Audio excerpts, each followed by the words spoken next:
Hello students, तो कैसे हैं आप लोग और कैसी चल रही है आपकी पढ़ाई। आई होप आप सभी लोग अच्छे होंगे और बेहतर तरीके से अपनी पढ़ाई कर रहे होंगे। आज का ये वीडियो उन सभी बच्चों के लिए इम्पोर्टेंट है जो क्लास 12th में है और उन्हें बोर्ड परीक्षा 2023 देना है। दोस्तों, आज के इस वीडियो में हम आपको केमिस्ट्री से एक ऐसे टॉपिक के बारे में बताने वाले हैं जो मैक्सिमम मार्क्स में पूछा जाता है और ये पूछे जाने के चांसेस लगभग होते हैं, ठीक है ना, क्योंकि अमोनिया का जो निर्माण है वो आपसे पूछा ही जाता है।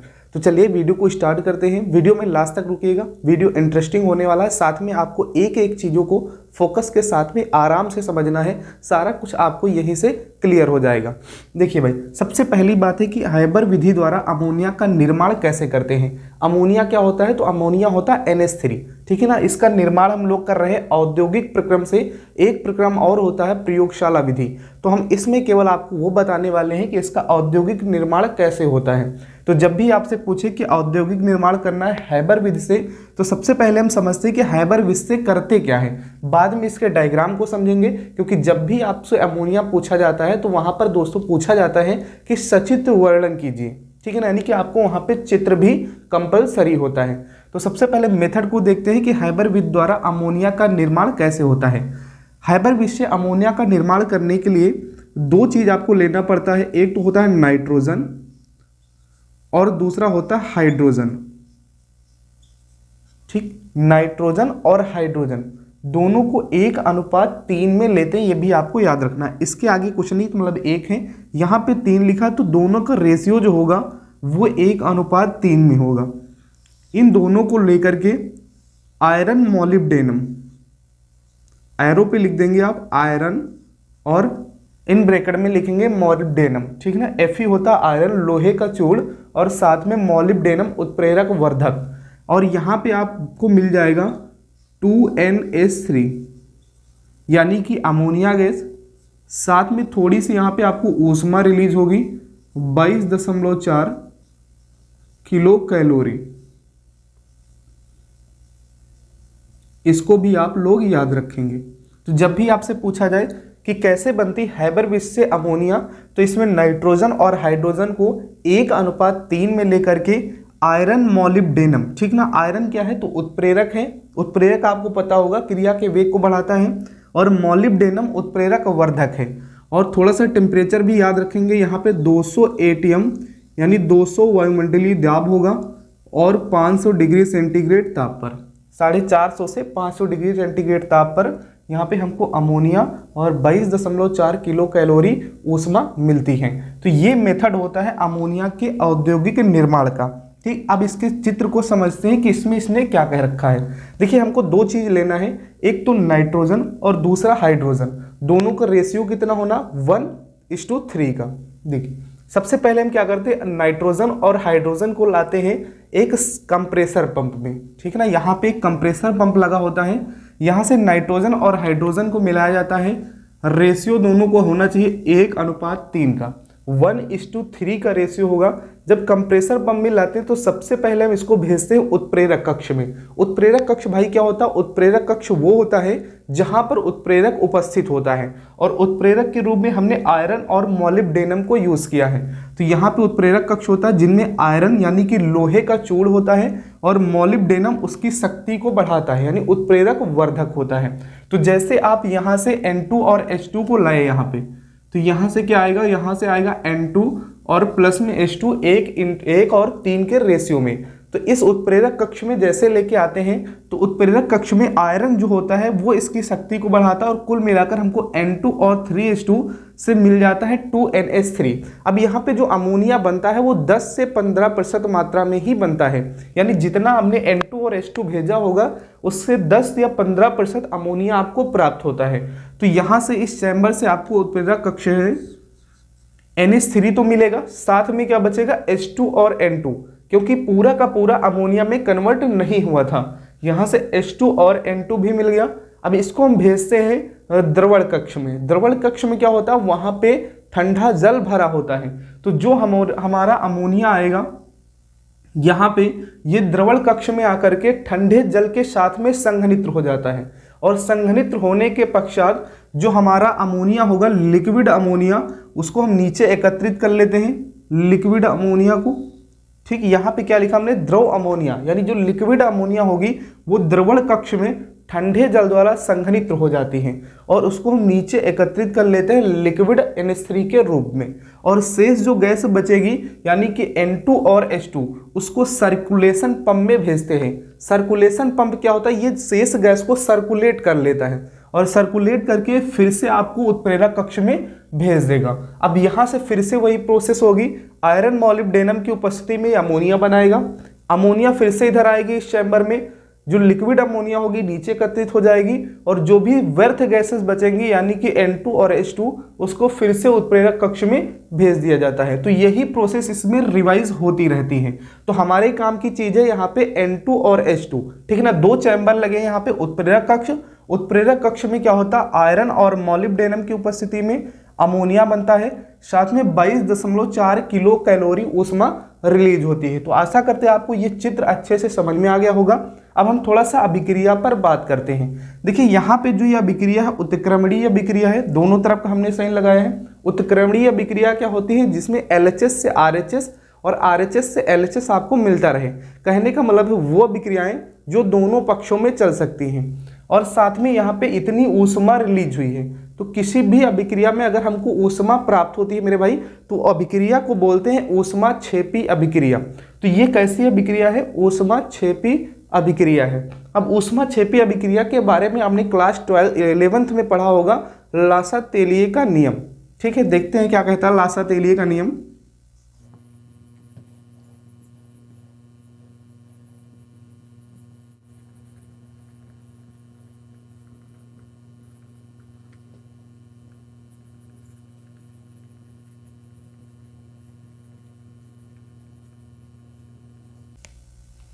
देखिए लासा-तेलिए के नियम से हमने पढ़ रखा है 11th में लासा-तेलिए का नियम। लासा-तेलिए का नियम इतना कहता है कि अगर आप किसी अभिक्रिया में दाब को कम रखते और ताप को बढ़ा देते हैं, यानी कम दाब और उच्च ताप पर जो होता है हमारा प्रोडक्ट यानी उत्पाद अधिकता में मिलता है। तो इसीलिए हम यहाँ पर क्या करते हैं, 200 ATM केवल दाब रखते हैं और ताप को बढ़ा करके 500 डिग्री सेंटीग्रेड कम कर देते हैं, ताकि हमारा जो उत्पाद NH3 है वो अधिकता में मिल सके। तो लासा-तेलिए के नियम से कम दाब व उच्च ताप पर NH3 अधिकता में बनता है। कब, जब अभिक्रिया ऊष्माक्षेपी होगी।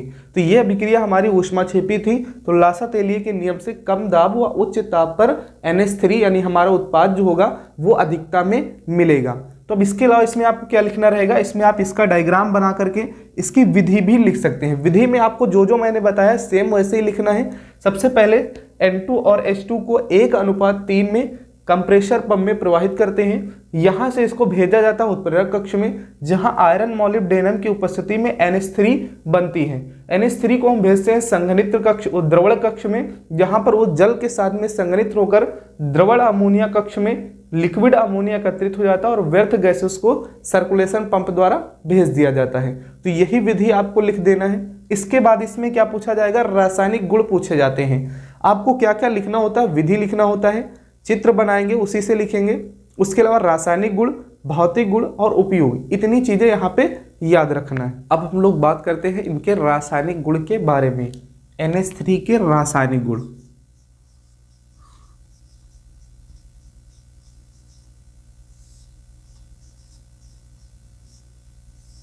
रासायनिक गुण में सबसे पहले आप लिखेंगे जो NH3 होता है वो क्षारीय होता है, अमोनिया क्षारीय होती है।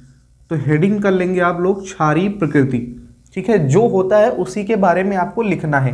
जो NH3 होता है वो क्षारीय होता है और क्षारों का एक विशेष गुण होता है कि क्षार जब भी अम्ल से क्रिया करता है वो हमेशा किसी न किसी लवण का निर्माण करता है। पढ़ रखा होगा हमने, क्षार किसी भी अम्ल से क्रिया करके लवण बनाता है। तो क्योंकि अमोनिया क्षारीय है तो अम्लों से क्रिया करके, अम्लों से क्रिया करके लवण बनाती।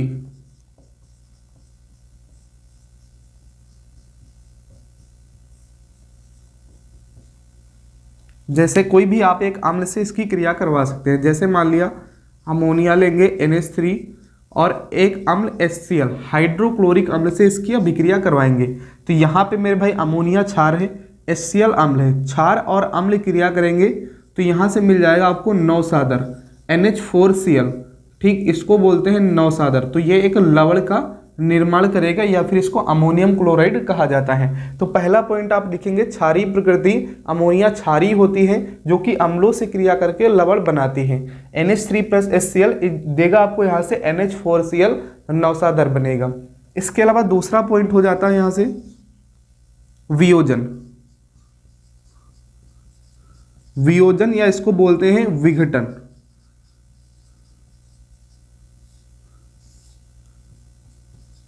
विघटन का मतलब है अमोनिया को तोड़ना, ठीक है, सिंपल सी बात है। वियोजन का मतलब टूटना। देखिए जैसे मैंने आपसे कहा ये एक उत्क्रमणीय अभिक्रिया है, तो उत्क्रमणीय अभिक्रिया में N2 और H2 से मिलकर NH3 भी बन सकता है, और NH3 अगर को वियोजित किया जाए तो वो जिससे मिलकर बना था अर्थात N2 और H2 में फिर से वियोजित हो जाएगा। जैसे N2 और H2 को मिला करके एक कंपाउंड बनाया गया NH3। अब NH3 को अगर तोड़ा जाए तो वो जिससे मिलकर बना था उसमें जाकर फिर से कन्वर्ट हो जाएगा, यानी कि N2 और H2 में एक निश्चित ताप पर टूट करके वो N2 और H2 बना देता है। तो वैसे ही विघटन में क्या करते हैं हम लोग, जैसे अमोनिया लिया आपने, मान लीजिए 2NH3 और ये 770 केल्विन पे 770 केल्विन पर ये टूट जाता है N2 और प्लस में 3H2 जिससे मिलकर बना था उसमें पुनः ये विघटित हो जाता है। इसको बोलते हैं अमोनिया का वियोजन। तो ये दोनों पॉइंट इंपॉर्टेंट हो जाते हैं, क्षारीय प्रकृति और वियोजन। दिखा सकते हैं यहाँ से सिल्वर क्लोराइड के साथ अभिक्रिया, ठीक है ना। सिल्वर क्लोराइड क्या होता है, तो देखिए सिल्वर होता है Ag, क्लोराइड होता है Cl, सिंपल सा AgCl के साथ में अभिक्रिया करवाना है। ठीक, तो जो हम AgCl लेंगे वो लेंगे सॉलिड के रूप में। AgCl जो होगा वो ठोस अवस्था में होगा और इसकी अभिक्रिया करवाना है आपको अमोनिया से अर्थात 2NH3, और इसको लिया जाएगा जलीय अवस्था में। तो जब भी आप ठोस अवस्था में AgCl की अभिक्रिया करवाते हैं NH3 के साथ में, तो यहाँ से आपको एक प्रोडक्ट मिलता है AgNH3 का होल टाइम प्लस और साथ में Cl माइनस जलीय अवस्था में बाहर हो जाता है। तो यहाँ से जब आप AgCl की अभिक्रिया कराओगे NH3 के साथ में, तो यहाँ से AgNH3 का होल ट्राइज और इस पे एक प्लस आवेश मिल जाता है, और इसका नाम आप लिख सकते हैं, आपने चैप्टर पढ़ रखा होगा उपसह संयोजक यौगिक, वहाँ से इसका नाम लिख सकते हैं। इसके बाद अगली अभिक्रिया देखिएगा। अगली अभिक्रिया सबसे ज़्यादा इंपॉर्टेंट है, ये आपको कन्वर्जन में भी देखने को मिलता है। क्लोरीन के साथ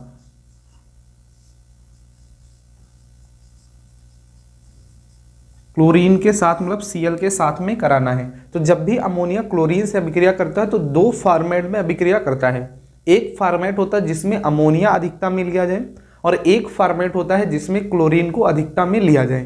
तो जब क्लोरीन अधिकता में लेंगे अमोनिया के साथ तो क्या होने वाला है, देखिए सबसे पहले हम क्या करते हैं, अमोनिया को लेते हैं मतलब कि NH3 को, और यहाँ पे अधिकता का मतलब है Cl2, ठीक है ना। NH3 का पावर यहाँ पे 1 है तो इसके 1:3 में हम लेंगे। यहाँ पर Cl2 अधिकता में है, क्लोरीन अधिकता में है। तो जब अमोनिया अधिक क्लोरीन के साथ में अभिक्रिया करता है तो यहाँ से बनाता है NCl3 और साथ में मिलेगा आपको 3HCl। देखिए यहाँ पे एक N है, 6 Cl थे, 3 Cl यहाँ पे लगा दूँ, 3 H बचे, 3 Cl बैलेंस हो जाएंगे। और जो NCl3 है यही सबसे ज़्यादा इंपॉर्टेंट है, इसको बोलते हैं नाइट्रोजन ट्राई क्लोराइड, ठीक ना। नाइट्रोजन ट्राई क्लोराइड जो होता है वो एक विस्फोटक के रूप में यूज होता है। तो जब आपका अमोनिया अधिकता में Cl के साथ में अभिक्रिया करेगा तो नाइट्रोजन ट्राई क्लोराइड यानी कि NCl3 बनाता है। इसके बाद आती है बात इनके उपयोग क्या है अमोनिया के, तो उपयोग भी आपको 3-4 पॉइंट याद रखने हैं। सबसे पहला उपयोग हो जाता है कि इसको उपयोग करते हैं हम लोग प्रशीतक के रूप में, प्रशीतक के रूप में। दूसरा इसका उपयोग लिख सकते हैं आप बर्फ बनाने में, बर्फ बनाने में, ठीक ना। और हम यहां पे लिखे दे रहे हैं थर्ड पॉइंट हो जाता है रेफ्रिजरेटर में, रेफ्रिजरेटर में। और फोर्थ पॉइंट लिख सकते हैं यहाँ पे आप कि इसका जो उपयोग किया था वो पानी को शुद्ध करने के लिए किया जाता है, पानी की आपूर्ति के शुद्धिकरण में।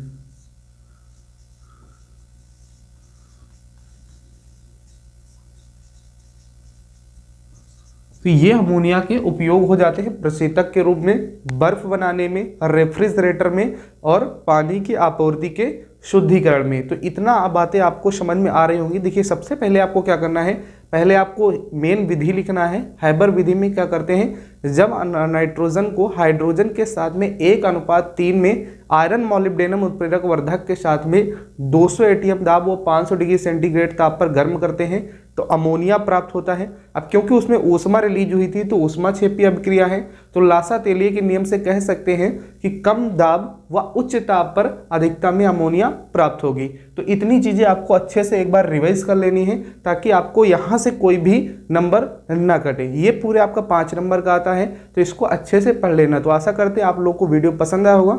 वीडियो पसंद आया होगा तो वीडियो को लाइक करिएगा, साथ ही में अगर अभी तक आप चैनल पर नए हैं तो चैनल को जरूर सब्सक्राइब कर लेना। और सबसे बड़ी चीज़ एक यहाँ पे आपको बताना चाहेंगे कि जैसे आप कोई भी केमिस्ट्री में आपको दिक्कत आ रही है, ठीक है ना, तो हम आपको एक चैनल का बता रहे हैं नाम, वहाँ जाकर के चैनल है नंबर 1 एजुकेशन